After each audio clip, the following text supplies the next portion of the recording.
Oh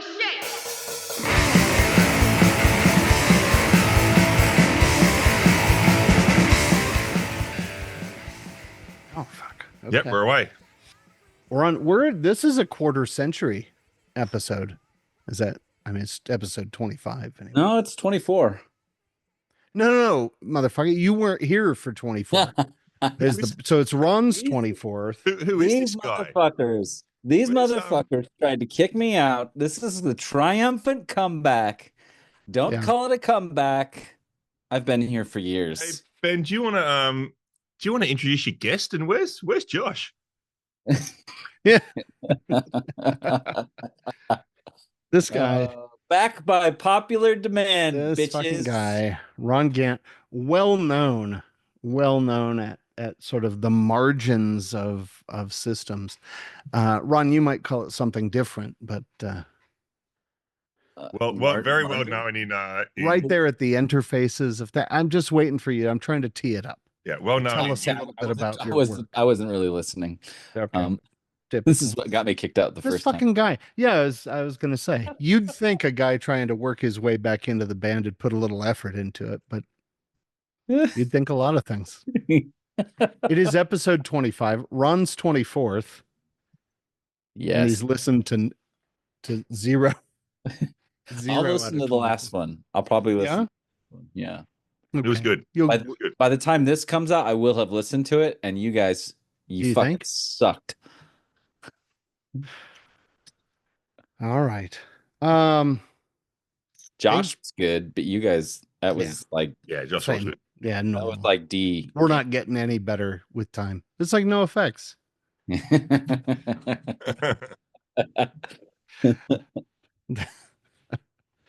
It's like 6:23 a.m. for Dave. Yeah. So let's let Dave go first. Dave, what do you got going on, man? Who's behind you? Oh, a bit of last minute action, and I thought a little bit of a combo this week. Go Fat Mike and Bad Religion, and thought since they put the show on in SoCal right at the final show, I thought I'd and who knows, this gives me lots of opportunity depending on what we decide to talk about today to connect a story. Importantly, we have not decided. Oh, we didn't even talk about. Yeah. No. So we talk a lot about not talking about it, but this is probably the least talking about it so far. Ron, that's an awesome shirt. Yeah, you like that? Oh, yeah. Yes. Oh, look at you guys. Oh, who's getting kicked out now, asshole? Yeah. Didn't even wear the fucking outfit. God damn it. Safety, make money. If you need a shirt, if you want to look as good as me and Ron, if you want to look as good as Dave, go to Bass Pro Shop here in the US. Yeah, you can get yourself a shirt. You want to look as good as me and Ron, go to the merch store, Punk Rock Safety merch. Yeah, it's like when you all agree to go as the 4 Teenage Mutant Ninja Turtles to Halloween, and one guy just doesn't wear the costume. Sure. Who's an idiot now? In my life.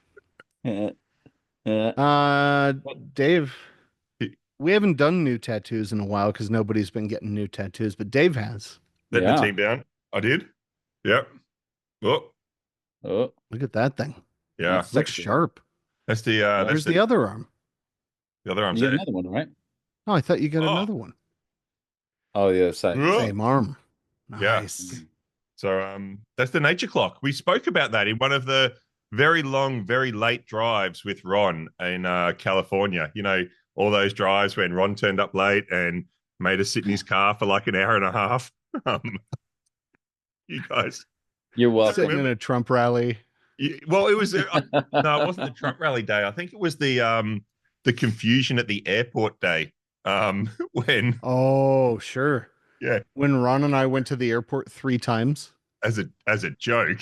And meanwhile, I'm hopping on a bus thinking these idiots can't even be bothered picking me up. But anyway, that's a story for another day.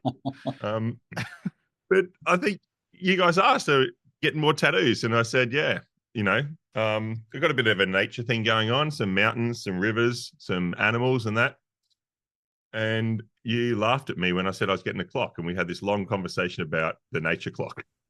I wasn't listening to you. Like, no, I don't even remember. It's made of wood and it belongs in the woods. And anyway, long story, but okay.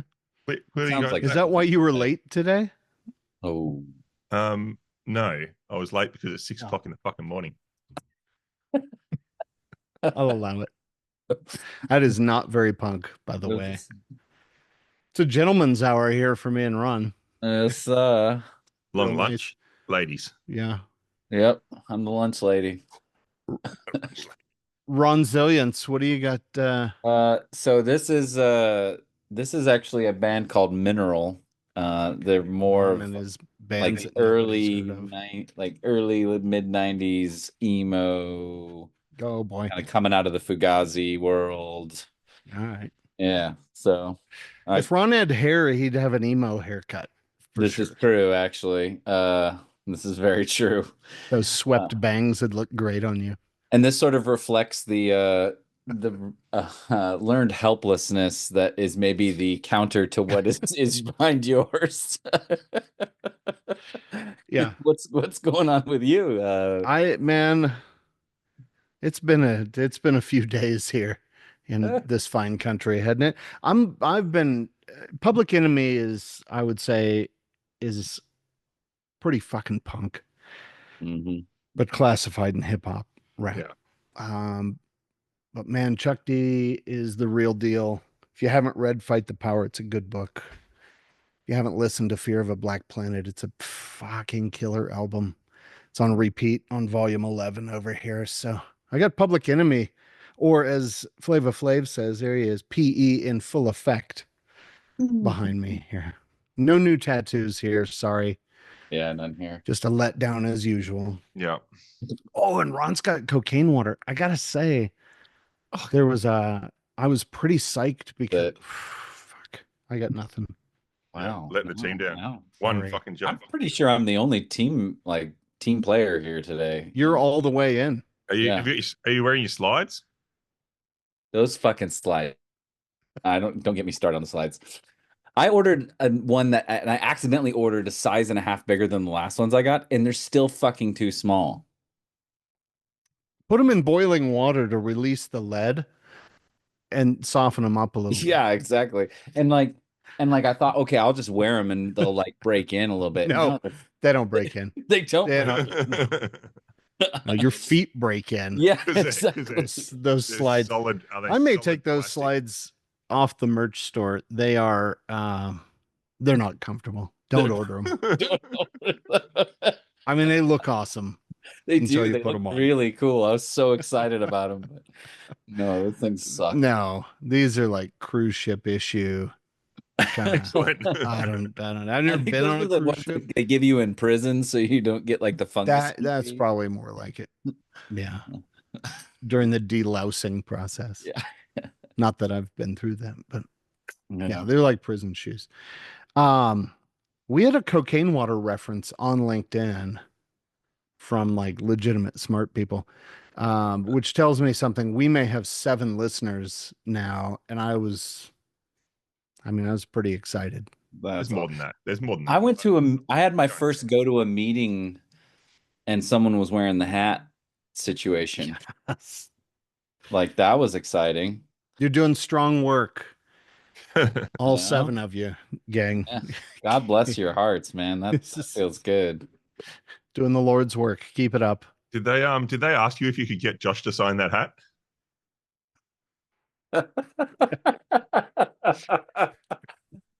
That episode does not come out. Do you know that? They don't even fucking know. Oh, they know. Do you know that guy? Josh has been telling everyone. I'm in the band now. The real highlight for poor Josh. He'll be like fucking Sammy Hagar. He's gonna be in there for 5 minutes, do some shitty songs, and I'll make a triumphant return. Poor Josh. Don't give him shit. Josh he did great work. But fuck that guy. No, I'm yeah. We've got 2 opportunities to get people. Josh has a real job as well, or had a real job. So it gives Dave and I, a little more sport of trying to get someone else fired too. Yeah, which is good. This is not just. I guess there's an open invitation. If you don't like your job and you want to give us a chance to get you fired, give us a shout out. I kind of like that. That should be like a special like thing that we have. Special episode. Let's get this person fired today. Yeah, I mean, we could invite 3-4 people at a time. You can only come on if you give a shit. The mass firing. Yeah, we need the email address of your CEO, and you're welcome to join. I'll tell you what, we'll do like. You guys ever seen the video of like when Belushi brought fear on Saturday Night Live and then invited a bunch of fools to do like slam dancing on the stage? It's fucking amazing. Look at Google it, find a YouTube. We could do that. We'll invite a bunch of people on, get everybody kicked out at once. They'll all get fired at the same time. Maximum effort. Perfect. That's mass. I love Boys, what are we talking about? Feels like we ought to get there at some point. Yeah, probably. Dave showed up, so yeah, I guess that's good effort, really. Yeah. And we're done. What haven't we talked about yet? Well, it's a long. This is good radio. List. A long list, I think. I always try to think back to like the hellscape that is LinkedIn and kind of just think about what folks were talking about or have been. We've had a bit of a math conversation on LinkedIn in the last few days and on our chat. Yeah. So maybe it is the formula for safety. What's the safety formula? 7. 42. Yeah. 42. I was actually just looking at a report from, I don't know what NIST stands for off the top of my head. National Institute for Science and Technology. Let's assume that's what it is here in the US. And they've got this, it's a pretty expansive document about trying to understand and predict risk. A lot of it is sort of cyber risk, but same idea. And there is a bit of math in there for understanding risk, but I don't know if that's the same thing as math for safety or a formula for safety. So it's like, is the question we're talking about is like, can you calculate safety? Is that what we mean here? Well, I think so. So there's recent paper looking at a risk calculation. There's been efforts to produce safety formulas over the last couple of decades, and the idea is we can work safety out. We can work it out. There's variables, there's factors, there's multipliers, subtractors, and if we get the formula right, we get safety right. And this is like probabilistic risk assessment, right? Could be. Yeah, maybe that's a part of it, but I don't think that's. I think there's a few different examples. I think probabilistic risk assessment is a subset of it because then I think you're mathematically looking at distributions of probability of failure. It's more of an engineering approach, right? The Bayesian guy going, here's my chance to talk about my PhD. Yeah, here we go. Let's go, Matt. Let's warm it up. My PhD was a little different. It was Lick a Bayesian my priors, bitches. That's You've right. got the floor, doctor. Off you go. I think. Look, I do think that's a different thing. I don't think you're trying to. Well, in my case, I was not trying to do any sort of measurement of safety. It was a decision-making model. Right. So I have X amount of dollars and I've got, 15 different interventions that I can throw out there, but I can't do all 15 because I'll run out of money. Which ones in sort of a model setting are the most effective at addressing the risks that we care about? I think that's a little bit different. No, I think that's a lot different than trying to put some formula together that says either we have this much safety or not. And there's a paper, it's not a well-known paper, probably, but talking about sort of the maturity of safety in an organization, and the metaphor is marbles, and it's sort of like the number, You can look it up.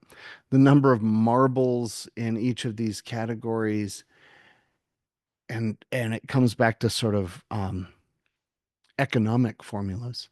It's almost efficiency. Excellent. I think that's where shit gets.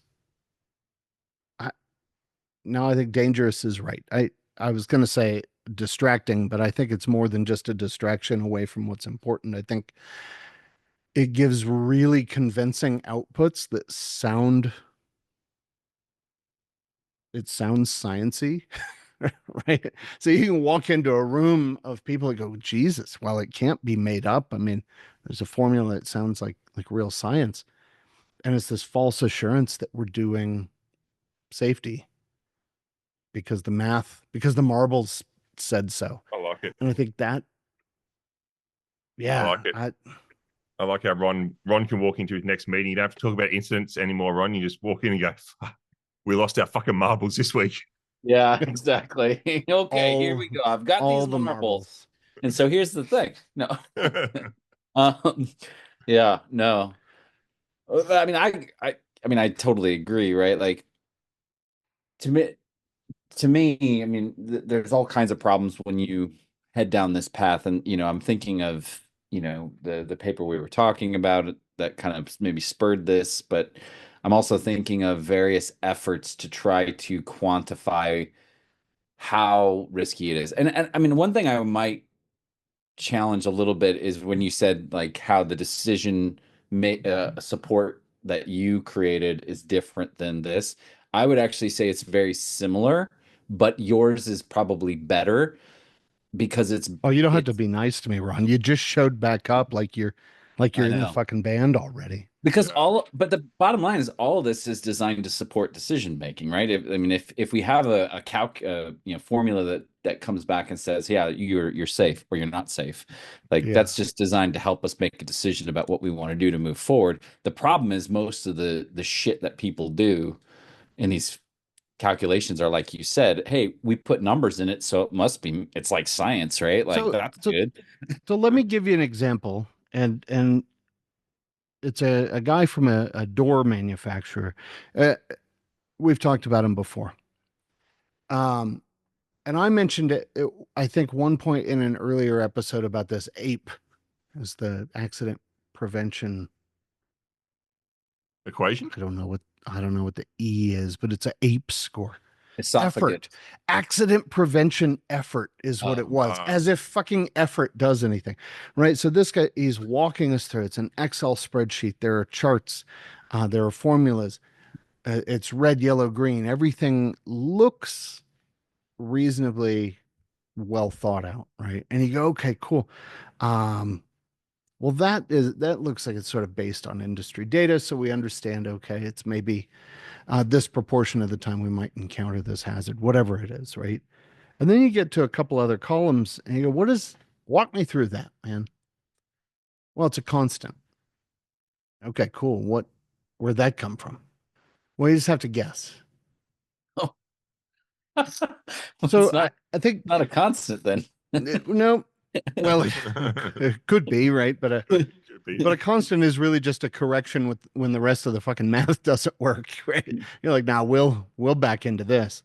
And the point was really that you had a little bit of data you could look at that's reasonably well supported.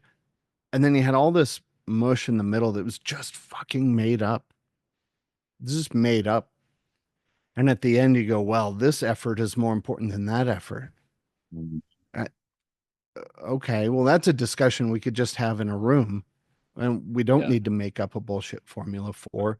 And where I think there's that difference, I'm coming back to it, Ron, because I'm still going to argue with you about this, but like probabilistic risk assessment has to do with data that we own, that we can see, that's recorded, if we can get it, right? So that probability distribution is based on things that have happened, if we can get that.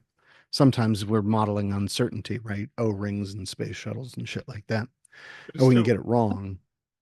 But it's all a fucking guess, right? Like you mentioned. And yeah, it does it. So we're talking about safety and risk, which are fundamentally human constructs, right? They don't exist in the real world. Like you can't see safety. Oh, I can see it out there, or I can see risk. You know, we're talking about, you know, human defined, human, you know, social these social constructs. We're talking about something that may or may not happen in the future. So none of us have a fucking crystal ball. So you can do all the, and even so a probabilistic risk assessment is still just a whole bunch of assumptions that, you know, situations in the past are going to match situations in the future, and there's so many variables in the day-to-day world that you give me a number, I'll give you a fucking number. Like it's 9, no, it's fucking 13, no, it's fucking 2, and it's like, so all of our risk systems, like they're all made up. It's all guesswork, and I think that's the danger of it. Like you said, you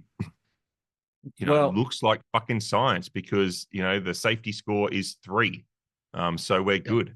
Well, and I think you're right to a degree. Like there's some, like to a degree. There's some, to a degree, but there's some. Yeah, you're right like too. And if we measure actually, the degrees, it's a 6. So yeah, yeah, exactly.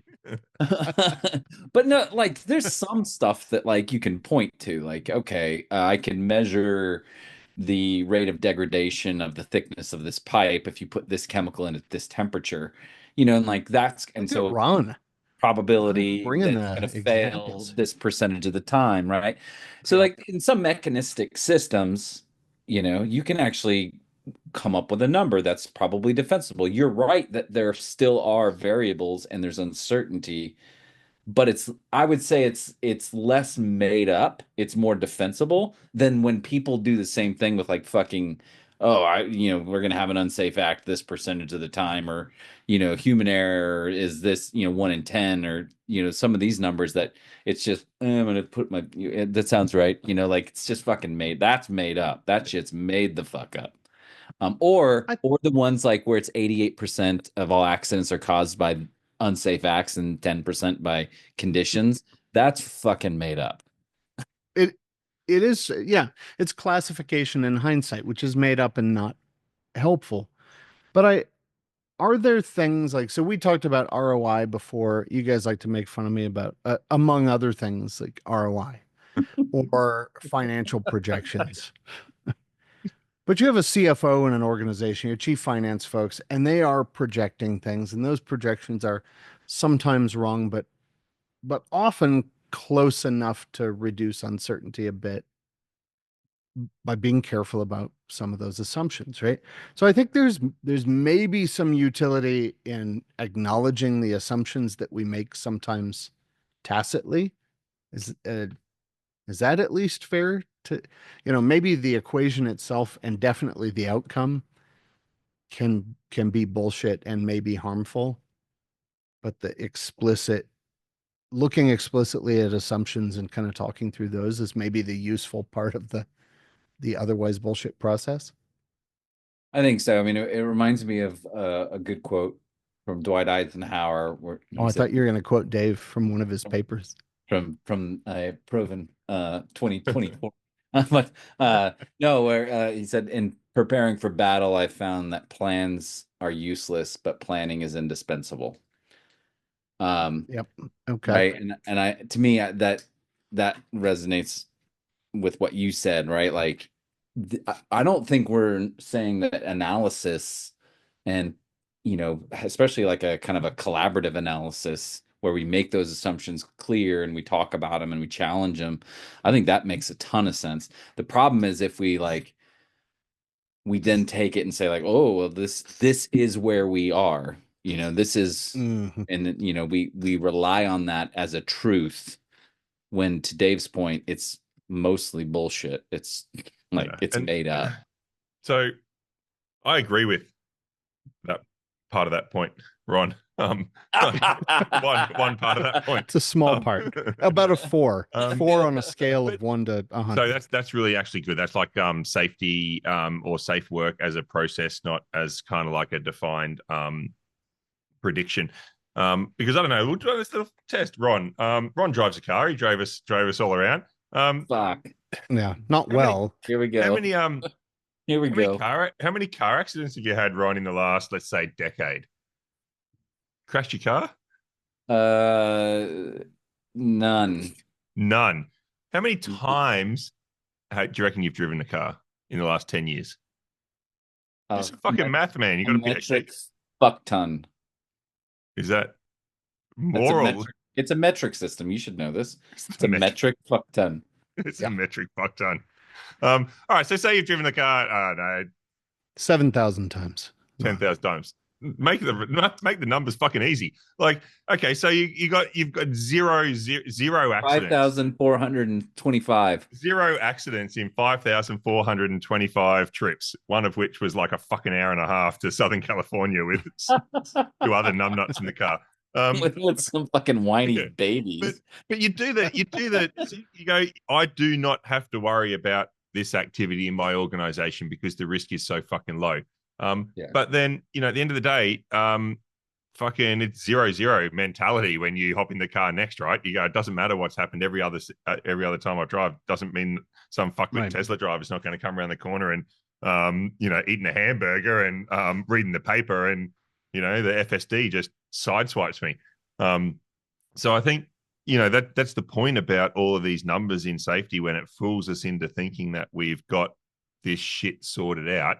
And we stop paying attention to the process that kind of creates safe work every day. Well, I think that comes back to just not being fucking lazy, though. Right? Yeah. Because numbers at that level, I mean, it really is too small to start making any sort of prediction by anyway.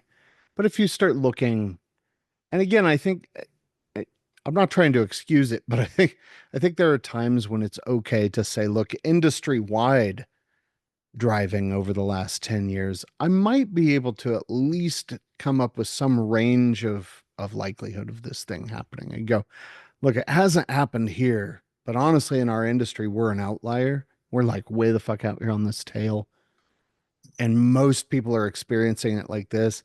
So maybe it doesn't look important to us based on past performance, but that's not a guarantee of future success. We know that in the industry, it's a pretty big fucking deal. So we should probably not ignore it. And I think that's now, once you get past the laziness part, don't be fucking lazy. I think that it's okay to start thinking about numbers. It is not okay to treat that as fact or even as useful. You've got to be really fucking skeptical of these things. It's a data point. I don't know. I think about it like GPS. One satellite doesn't do you any. It tells you what time it is. 2 gets better, 3 gets better. By the time you get to 4 satellites, it's actually monitoring for errors. And that's kind of cool. So if I can get more points of intel, maybe I can tell a little bit about when I start to fuck up. I don't know. I'm not a satellite expert. Yeah, Jesus. Like, what is this? Yeah, sorry. I blacked out for a little bit. Were we talking about GPS? I'm Ben from Starlink. This drumming thing is not working. Yeah. I need a real job. So if anybody's hiring for, no, I don't know anything about guitarists. Yeah. The punk rock safety satellite is going up here pretty soon. That'd be fucking cool. That would be awesome. Maybe we can get a sticker on one. Oh, that'd be great. International Space Station. Yes. Okay. But you're closest, Ron. Just stop by SpaceX. Yeah, JPL's just up like down there, right? And SpaceX up there. Easy. But I think what you're saying is so important because I think part of the problem and one of the through lines to this conversation is a lot of times numbers are seductive because they appear to be objective. They appear to be scientific. But in my experience, numbers are not meaningless, but they don't just have an objective. They don't mean what we want them to mean all the time, I guess is the point, right? Right.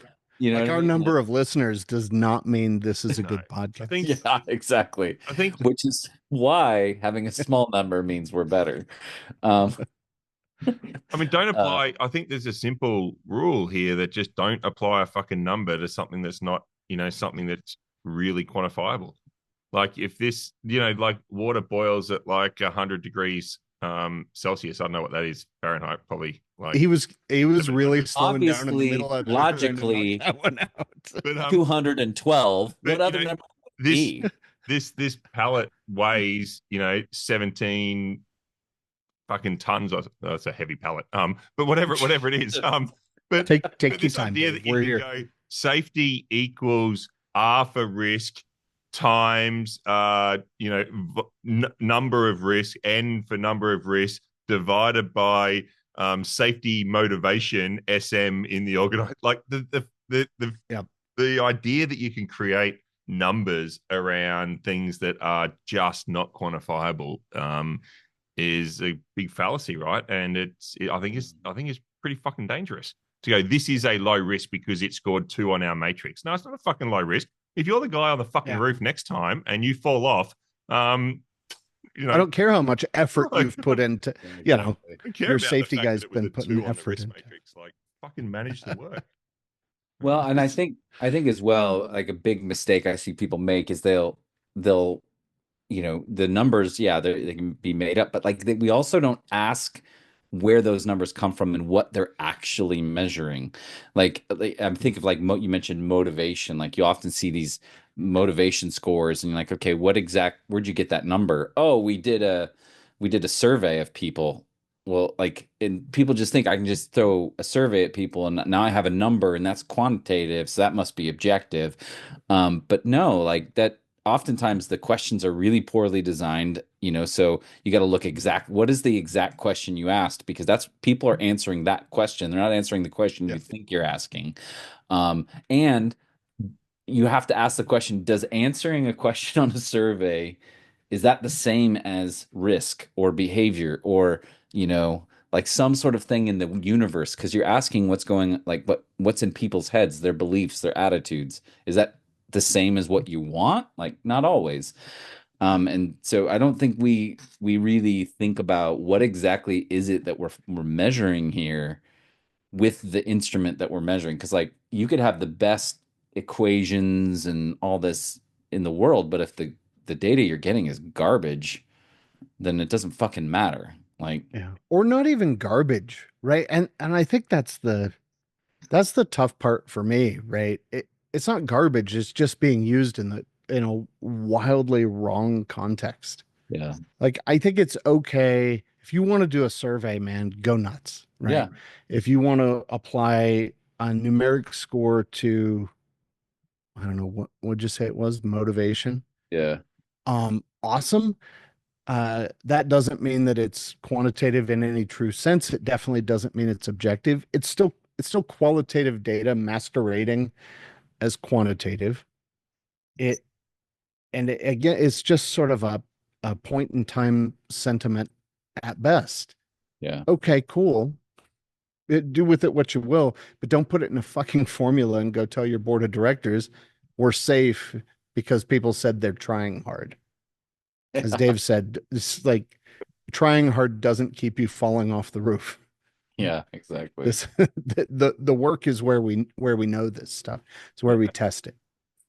I think if you want to ask a survey, if you want to try this out with your executive and your board, just run a survey in your company, like, on a scale of 1 to 10, how much of a dick is the CEO? And then you can put all your safety numbers up and go, oh, by the way, you scored a 3 out of 10 on the, my CEO's a dick scale. And then at least you might. And is 3 good or bad? I don't know. But at least you might then go, oh, I don't believe that number. Well, you shouldn't believe any of the fucking numbers. It's a great survey. Yeah, that's that number's not right. Like, share, subscribe, Smash that like button. We haven't said that for a while. If your CEO's a dick, smash that like button. I love that for them. My team's madly fucking breaking their computers right now. But like as an example of even what you're talking about, and even in a more like quantifiable industry, or at least purported to be, there's a really great paper by Downer, Disowning Fukushima. Debbie Downer. Yeah, famous. Debbie Downer. Yeah, actually, John Downer. But Debbie, good movie. Good movie. Yeah. But like where he talks about, after these accidents, they'll go back and look at the risk assessments and, sort of have this like socialization process. But he was pointing out that like there's examples where they have a risk that was, calculated to be so unlikely that like it's greater than the lifetime of the universe that this event would happen, and it's happened twice already. So like at some point you have to go back and ask the question, where are these data coming from? Like, are we actually measuring the shit we want to measure? Does it actually give us the answers we want to give? Because to your point, Dave, like a lot of the times, the data we are getting is not like in a vacuum. It's often stuff that people are, humans, when you ask them a question, they don't usually just answer the question like the words they ask. They answer what they think you want or what they think is valuable to them in that moment based upon the situation, their goals, etc. So you have to take that into account. Otherwise, you're going to be completely missing the boat, I think. Yeah, those cool cats over at the Safety of Work podcast did an episode on the on Downer's disowning Fukushima paper. So go give those guys a listen. These fucking guys. So I have a question beyond measurement, because we're talking really about measuring safety, or defining safety by measurement. Do we need to define safety? I think there's this like weird need for uncertainty reduction and everybody having this one true definition of safety. I mean, Ron's already said we don't need safety professionals. Correct. So, if that's undefined, then we don't know who to fire. And working myself out of a job. Still fucking taking a salary like 6 months later. Believe in what you do, Ron. Believe in what you do. So do we need to put more papers out in the world or build more equations or whatever so that we can define safety in some shared way across all industries and everybody knows exactly does it matter? No. That's the mic drop. Yeah, I was like, whoa. I was like, no, nothing matters. It's like 6:30 and it's almost 7. Dave's just like, nothing fucking matters right now. No, but like I think it's just being fuck safety, make money. The practical side of that is just misplaced effort, right? Like safety, don't fuck people up. Like, don't fucking kill people. Like, and yeah, okay. Oh, safety shouldn't be defined by the absence of negative events. It's the presence of capacity. And then, 55 people talk about capacity and no one fucking even knows what that means. And that is just like, I think all of our effort should be focused. We should measure capacity too. That'll be fun. Let's define capacity. 37 capacity tokens. How big is the glass on the merch store? Capacity. But I think the effort needs to go into, what does it take to perform, to work safely, like plain and simple, and how do we do that? So yeah, I think some of this effort on trying to define something that's ultimately undefinable is a bit of a waste of time. So yes, but like I think you just did. Ronno he's very nice about it, which is not very punk rock, but it is very emo. Well, what that paper was trying to do, right? Yes, but you're wrong. Because I agree that like my biggest quibble with those sorts of efforts is that they are very accurate and completely unhelpful. Like it just doesn't help us like know what to do. Story of my life. Like just because what I would say, like just listening to what you were just saying, Dave, is okay. Well, that we could just say the effort we put into it is what we would define as like safety actions or whatever the fuck we want to call it. We can give it a fancy term. The problem is like, as you kind of pointed out, like that's going to depend on like all kinds of stuff, depending on what the work you're doing is, like different industries, different tasks, like in different scales as well. Like, the people at the front line versus the people far away from the work. There's different sorts of efforts that have to go into it. Like, so we can define it in a way that probably we would all agree, but we haven't solved the problem. Yeah. Like we just moved the problem somewhere else by giving it a new term that we now are like, I don't know what that means though. And we still keep coming back to effort, right? Which is like, if I'm the person at the potential point of failure or unsafety or whatever you want to call it, I don't fucking care how hard you worked. I care that it works, right? Like it's got to do something. Yes. Yeah. Thoughts and prayers are not making us safer. And I think that's what, this effort is sort of magical thinking. And it comes back to that. And then we start then assuming that effort sort of gets us to the some magical maximum effectiveness of that effort. And like, dude, use some of these things judiciously where they exist and where we've got some reasonable faith that the number can mean something. But the number is not the answer. The effort is not the answer. And then I think, someone's going to listen to this and go, well, these fucking morons. So how do you know then if you're actually reducing risk or making more safety? So I guess maybe we should answer that at least a little bit for our one listener who's going to say that. Yeah. So I think it's a great point. Like the number's not safety, the effort's not safety. I think that might be the soundbite, Ben. So happy that you got nailed it. I'm here to help. Soundbites in there.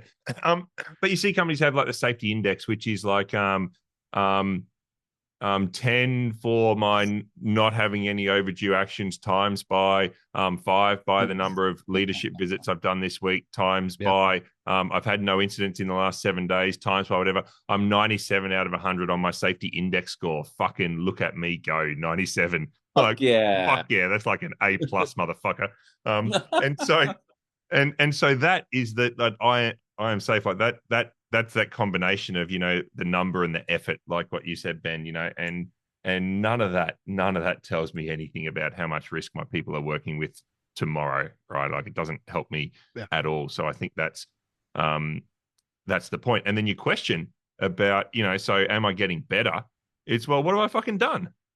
Like, and it's as simple as that. Like, telling the stories of we did this and it had this impact. We did this and it had this impact. Here's the 3 things. Yeah, that's the difference, Dave. So the first thing you said is, what have I fucking done? Which is effort. But the second part is the important part. We did this and this is the impact, right? This is what we saw. We trained our leaders last month, and now our leaders have the capability to do this. And now they are doing this. And this is what's happening in our operation as a result of them doing these things. Like, it fired all the safety people because Ron said so in episode 2, and it had this impact, made everything better. Impact. People are much more calm. Fuck money makes safety. But then I think, this is where then it gets dicey, right? I think again, because it comes back to, we did this, it had this impact, and this is where people start getting into that. How do I reduce some uncertainty? I need to be able to go talk to my board or my leadership team and give them something that says I did something. And that's where it's fucking seductive to get back to those numbers or the score. And you go, look, we were 82 and we did this and now we're in 97. And Dave said that's an A+. So congratulations, we're doing great. I think that's the part that I keep giving it credit to you here, Dave, but you just can't be fucking lazy, right? You've done all this cool creative work up to that point, and now all of a sudden we're just like, fuck it, 37. We've got to be as creative and well, on a scale of, I don't know, 1 to 40, like a scale of 1 to 41. Yeah, 41. What's this? 1 less than 42. So, but like, to kind of, to me, I think at that level, we may have talked about this in a previous episode. I don't even remember. I slept through most of them. We shit didn't listen to them. So, but that is 1,000. Some of them you don't even fucking turn up. Yeah. But like, to me, at that level, because of the problems we're talking about, the numbers almost don't fucking matter to me. When you're talking to leadership and you present a number, to me, it's more about like back to like what you said, Dave, like here's what we're doing. Like for me, in my context, I deal with a lot of contractors and they'll come to me, oh, here's our TRIR that we have for this. And like, I kind of literally don't care. But to me, like where it really gets interesting is when you ask the follow-up question, okay, what do you attribute that to? Like whatever the number is, I don't care. Like what, tell me the story behind that number, like, and then they'll often tell you like, here's what we're doing. Here's how we think it's having this kind of impact. It can lead to those kinds of conversations that are much more productive. And it gets back to the point, like it's not about the numbers, it's the analysis, it's the questions, it's making assumptions transparent, that's the stuff. And if you can get that with your leadership, then like, yeah, to me, don't freak out so much about the number, because we know the numbers are always flawed. The question is, how are you going to have how is that number going to spur good conversations? And so the way to know if you have a good number is, does it lead to good conversations? If it doesn't, you probably need a different metric. And it doesn't almost fucking matter. Asking some of those questions, like, what I think one that I heard a CEO ask years ago and I thought was pretty cool was, okay, how'd you decide where to use your budget? Right. So you had all these things that you thought you could do, right? That the number is what it is. How'd you decide which one we were going to do? And that, I think, gets to that conversation, Ron, where you go, well, I just picked one out of a hat is a bad answer, or I've spent a little time talking to the folks doing this particular job, and what they're telling me is that this thing is shitty. Yeah. So they've sort of designed what they think a good solution might be, or something that helps, and we're trying to run that down with them. That's a different kind of conversation, and maybe not numbers or equations. Number of actions. I'm looking over here, David. The green and blue. At your ape score. No, this is. I'm gonna measure effort. I think the next time, I think we've all got to call some bullshit on these numbers in business. So Ron, the next time you're in a meeting and all these bullshit numbers come out, you need to do like like the Matthew McConaughey scene in Wolf of Wall Street, right, where you just start screaming Fugazi, Fugazi, and looking across the table and going, oh, those are some fucking rookie numbers. You got to pump those numbers up. just lean into it, right? I was gonna say, just fall asleep. Just close your eyes during any discussion about numbers. You're gonna bring over 2 martinis and then 2 more, and then but that's but I think the thing you said, Ron, which was semi-intelligent before, around does it lead to good conversation? I mean, that's the fucking point, right? Like, and I think why I connected kind of like to that example was because what I want people to feel like, the numbers are so meant to be sort of like black and white, matter of fact, but we know this is kind of like, it's safety should be sort of a personal, emotional, social type of discussion in the organization. So buying a lottery ticket isn't about the fact that I've got a 1 in 700 million chance of winning lotto. It's the hope that I can buy a house next week or something like that, and I think that's the point, right? If organizations change when, people have an emotional connection to the change and the improvement and things like that. So, I think that's why, storytelling and narratives are just so much more powerful than fucking 97 out of 100, right? Like that doesn't do anything in your organization. The only thing it does. It does make for a great dashboard, right? Oh, God, the charts. Oh my God. When you think about, so if I get 97 out of 100, that just gives me permission to not fucking do anything more about safety, right? I don't need to get. And if I get 10, you already did it. If I get 10 out of 100, politically, that only motivates me to turn that 10 into a 90. That doesn't motivate me to do anything meaningful for for safety, right? So the good people get fucking lazy, and the bad people just try and pump up the numbers without actually fucking doing anything, right? Fucking rookie numbers. Rookie numbers. So I'll be in fucking cubicle number 3 while fucking my people are getting killed, right? Pumping up those numbers. Yeah. So yeah, I think all banish all numbers from safety would be my conclusion. Let us know when we get there, Dave. Yeah. Well, I don't have any numbers. Ron probably does it. Ron probably prepares PowerPoints. I've got tons of numbers. Charts, a lot of charts, a lot of trend data for sure. Look at him. He's just yawning. He's getting so tired. Are we boring you? Yeah. And this is no wonder why I didn't come last time. Yeah. Sorry you got back. But like, yeah, so again, like I think numbers have a place. No. I just think, I mean, they're no different in their like form to words. It's just a function of how they're used and how that's the soundbite. They're no different than words. Oh, fucking different. Like you use the numbers like there's 7 people in this.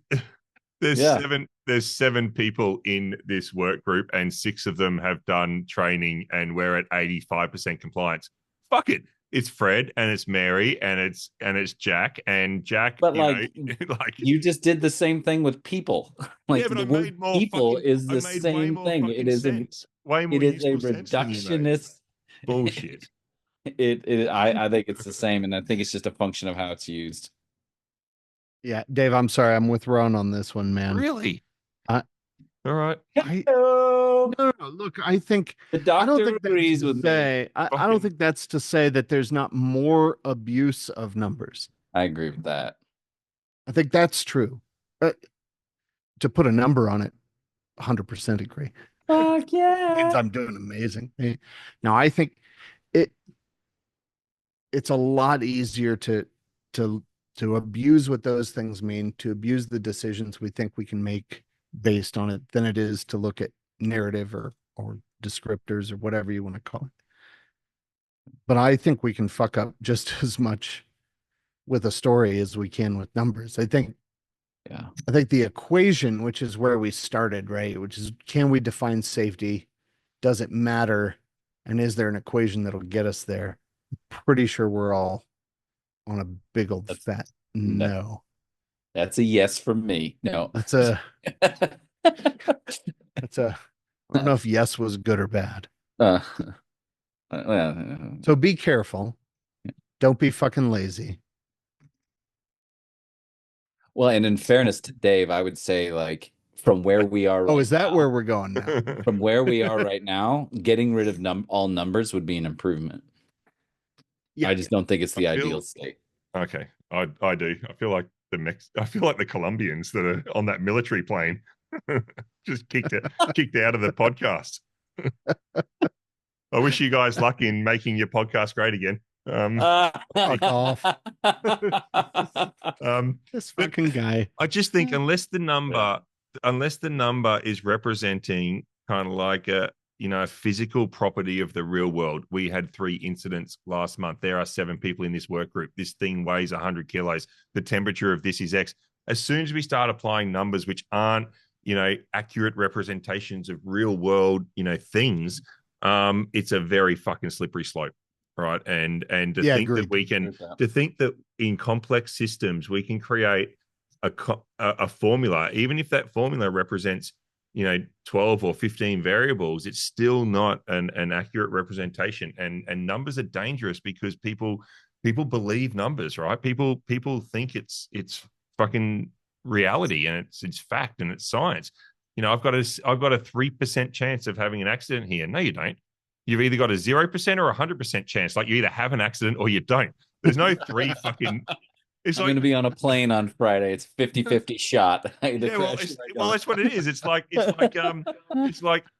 don't have a 10 to the minus fucking 7 chance of crashing this plane. I'll take a million flights and it won't crash, and then I'll fucking take one and it will.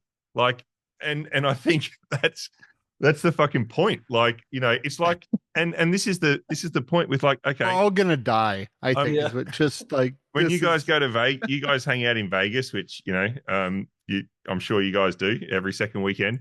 Yeah, clearly. Like, I don't have a 50% chance of red or black. It's like no. I've got 100% chance of whatever it is the next time the wheel spins or whatever. So yeah, I just think that numbers are not helpful. I would just say if you go to Vegas, numbers are very helpful, and if you don't use numbers appropriately, you will lose every fucking time. You will have 100% chance. 100% chance of losing. Here's card counting Ron. Off you go. Yeah. Dr. Ron. Yeah, I just think it's concerning. It's concerning. It is. I'd agree with you. Am I allowed back? Am I allowed back on the pod? Yeah, no, you're fine. All right, perfect. Much as drummers and bassists aren't really key to the super duper replaceable, but it's fine. No one even. But we don't have a reliable. We don't have a reliable lead guitar anyway, so. Old lefty over here. Oh well, you can withdraw the objection to my visa application then. Wait, I already put in a second one. Okay, it's permanent. Yeah. Didn't we cancel all visa applications here? Wasn't that a thing? Probably. Yeah. Probably. I thought that was only Canadians and Mexicans though. Dave's trying to work on saying water. Proven is from the Guadalajara region. We won't see you in February, Dave. Sorry. We'll get there. Cool. All right. Solved it. Did we solve it? I think we solved it. Done. Nailed it. Yeah. We hate numbers. Yeah, fuck numbers. They're too hard. Yeah, I mean, for a lover of zero, it's a little surprising, but I'll take it. Fuck numbers make safety. We'll let Dave's number one fan that's right. know that he is not a lover of zero after all. No, he doesn't love zero. He loves numbers. All right, boys. I think, in the true spirit of this podcast, we've solved it. We've solved. It's 25 things solved so far. World. Welcome. I don't want to keep track of it and count it, but it's 25 solutions so far. Pretty solid things for people. Yes. So. Well on our way. Let's do it again in another episode or so. Later. Talk to you, bitches. All right, fellas.